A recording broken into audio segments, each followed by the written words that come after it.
Incompetence, thy name is Alejandro. They teed it up. Let's take it home. President Biden's Homeland Security Chief Alejandro Mayorkas today getting ripped to ribbons on Capitol Hill when he tried to defend the job he's done on the border. So why hasn't this bozo been fired? Why hasn't he quit? As you know, our immigration system is a complete disaster. Roughly 5 million people have reportedly entered through the U.S. illegally since Sleepy Joe took office. I think those are very conservative numbers. By most measures, that would be considered a failure. But today on Capitol Hill, Secretary Mayorkas repeatedly claimed the administration is doing a bang-up job. Republicans, they weren't buying it. Watch. Is there a crisis at our southern border? Senator, there is a very significant... That's a yes or no question. There's a very significant... Is there a crisis? Senator, there's a very significant challenge. I think your microphone is not on. There is a very significant challenge that we are facing. Yes or no, is there a border. crisis? I believe I've addressed that question. So you're Senator. refusing to answer? Senator, there is a very significant challenge, and will you answer if there's a crisis? Therefore, we are dedicating the resources... Okay, so you're refusing to answer. I believe I've answered that question with a non-answer. Ted Cruz certainly puts the grand in grandstanding. After that, I'm pretty sure he's running for president. But he was not the only one who opened up a can of whoop-ass on Mayorkas. 4.8 million people coming to the border and being ushered into the interior of the United States, perhaps never to be identified or heard from again. And with 108,000 Americans dying of drug overdoses last year alone, with those drugs flooding across the border, you think everything is just hunky-dory. Love that David Bowie project. Mayorkas went on to claim he was, quote, not aware that drug cartels use illegal immigrants to distract border agents. What? Does he not read his TPS reports? How could the head of Homeland Security not know that? I don't know anything, and I know that. According to Louisiana Republican Senator John Kennedy, there's only one explanation. Dad? Did you just parachute in from another planet, Mr. Secretary? Because you're the only person in the Milky Way who believes that we're not having massive illegal immigration. It's called task saturation. Game, set, match. So with guys like Mayorkas in charge, is it possible to ever secure the border? Joining me now to discuss, he's the host of the Gary and Shannon Show. He's the Gary and Shannon. It's KFI AM 640 Los Angeles' Gary Hoffman, joined tonight by Democrat strategist and Fox News contributor, the angelic resident of the City of Angels, Leslie Marshall, and director of the Libertarian Institute and editorial director of antiwar.com, Scott Horton. Welcome, one and all. We will discuss a certain war with Scott in just a little bit. But Gary, I want to start with you because these are two things that directly impact your state, illegal immigration and homelessness. And it's very interesting because a lot of money is thrown at both of these problems and they both tend to proliferate. So what is the correlation in your mind between homelessness and illegal immigration?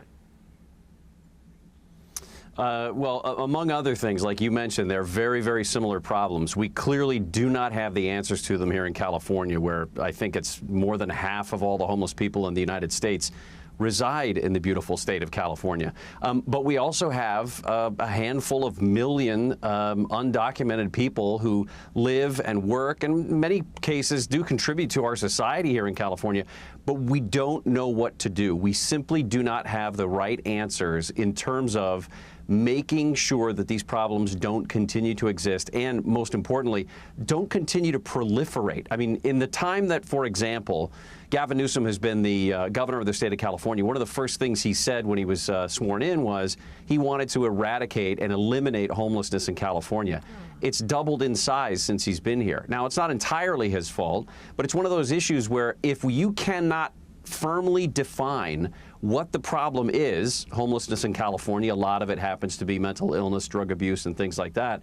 If you concentrate on things like the price of housing in California, you're never going to address the issue. It's very similar. Alejandro Mayorkas clearly does not have a grasp on what the problems are along the border. He needs to I don't know, I guess craft a new Undercover Boss episode where he takes his tasseled loafers down to the border and walks alongside the men and women of ICE and CBP and sees for himself what the actual problems are. Yeah, and Ted Cruz made the point. Ted Cruz was not in a friendly mood today, but he was like, the people who work for you hate you. It's a really tough job right now. Leslie, were you surprised that Mayorkas admitted that he was not aware of a structural problem that is clearly happening right now?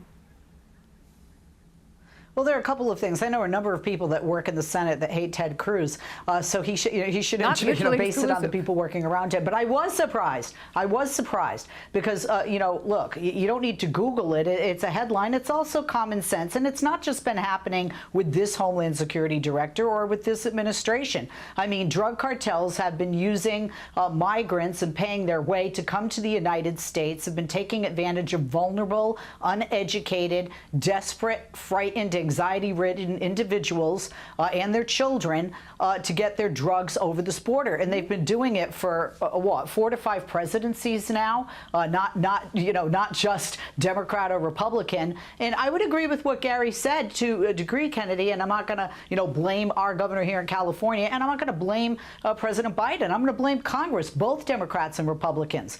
Congress needs, as you said, we have terrible immigration laws. We need immigration reform, comprehensive immigration reform, and more specifically, we need non-outdated, antiquated amnesty rules and laws, and that would start the ball rolling. But people like Republicans right now care more about whether it's called a crisis or not. A lot of balls to juggle. Solving the problem. I want to bring Scott in before we run out of time.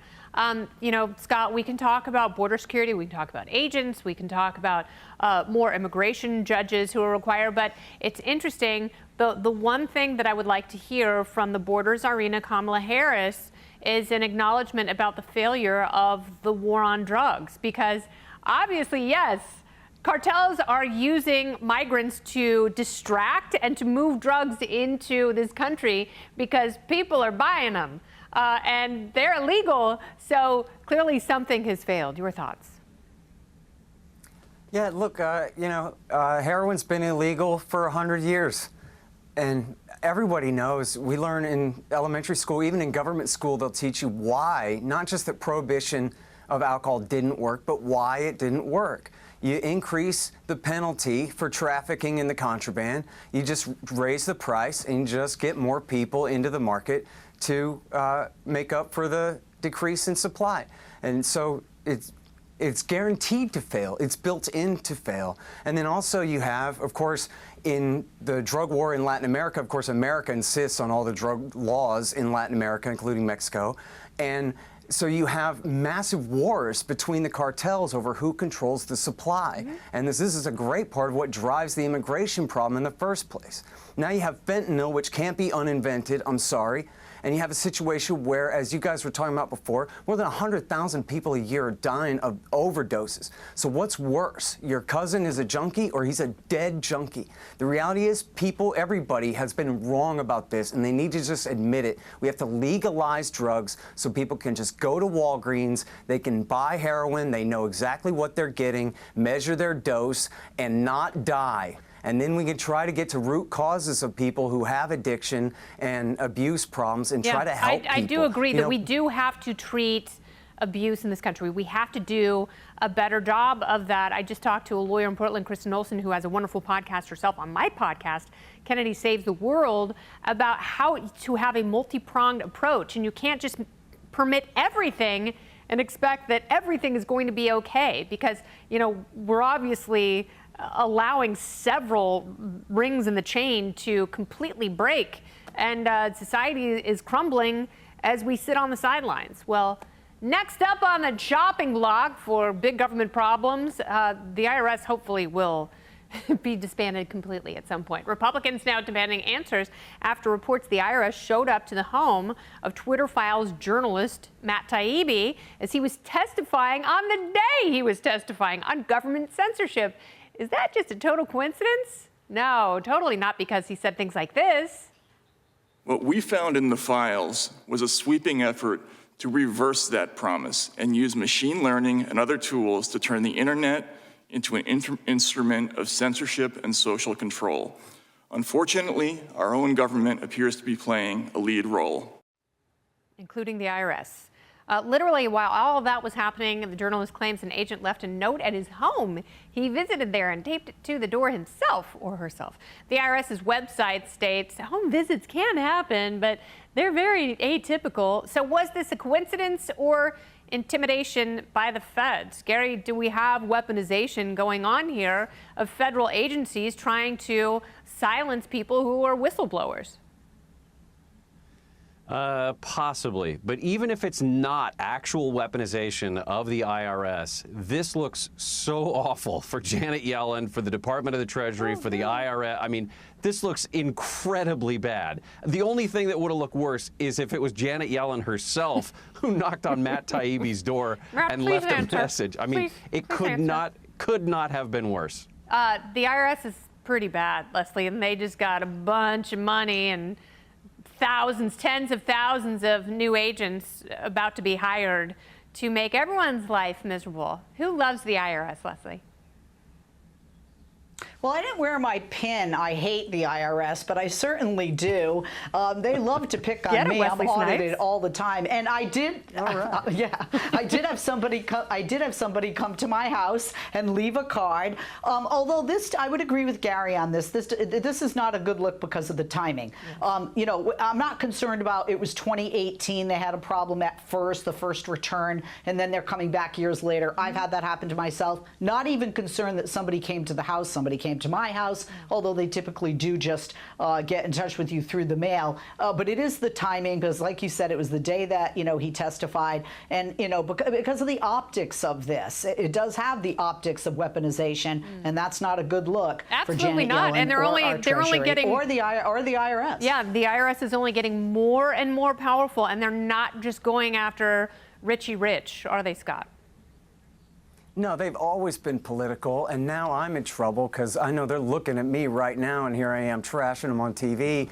But isn't that the deal? We know that, yeah, I'm actually, you know, getting myself in worse trouble with them right now because they are that political, and they do act on their emotions. They're like the FBI, and just as stupid and bungling, too, the way they show up at his house like this. But let me ask you, why do we even have an income tax at all? This is supposedly a capitalist society where the more money you earn, that is, the more successful you are, the more trouble you're in, and the higher your fine is. And unlike in the Bill of Rights, you have to incriminate yourself, account for every dime in and out like it's the mark of the beast.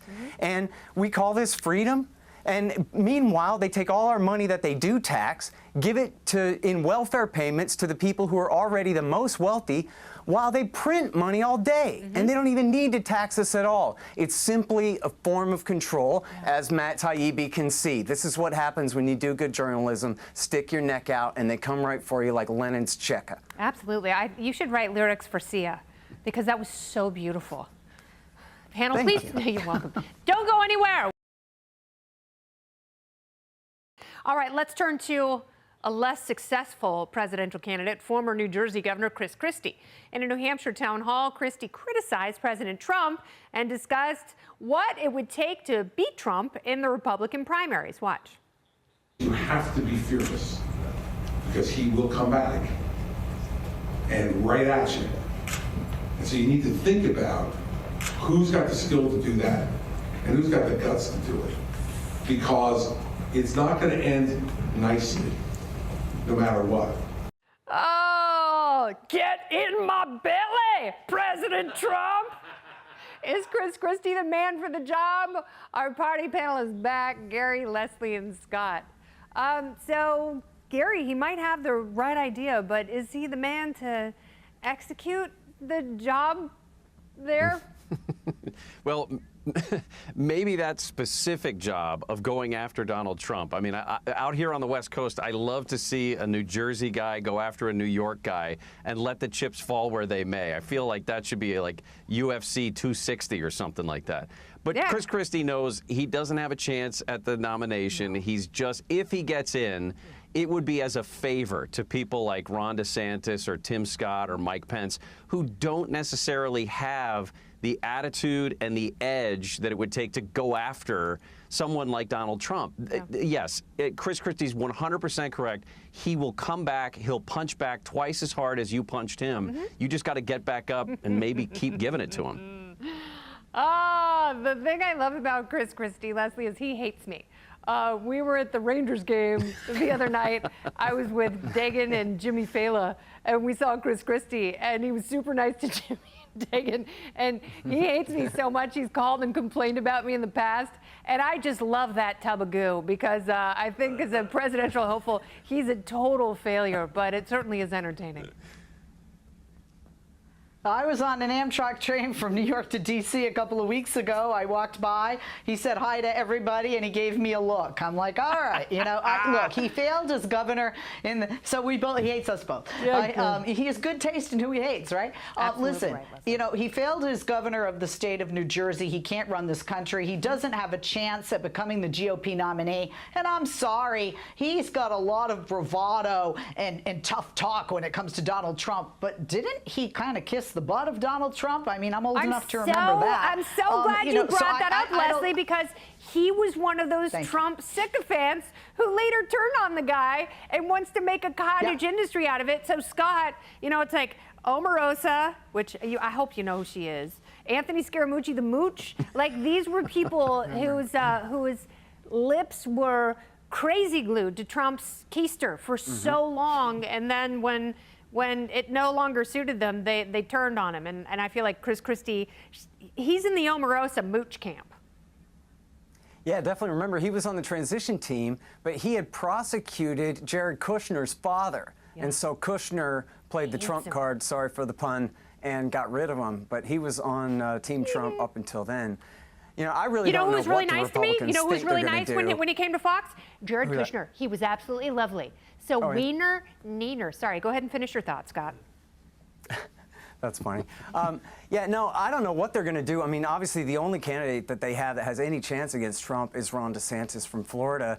But, you know, I don't know if you guys saw this article in the Washington Post last week where they said, you know, he was a JAG lawyer down there at Guantanamo Bay. And they said he was on the team of lawyers who helped lead the cover-up when the CIA tortured and murdered 3 guys in June of 2006 at their secret Camp No, and was involved in the cover-up there. And they weren't that specific, so we're going to have to find out through more reporting, you know, the real truth of all of that. But it could be that he's in real trouble there.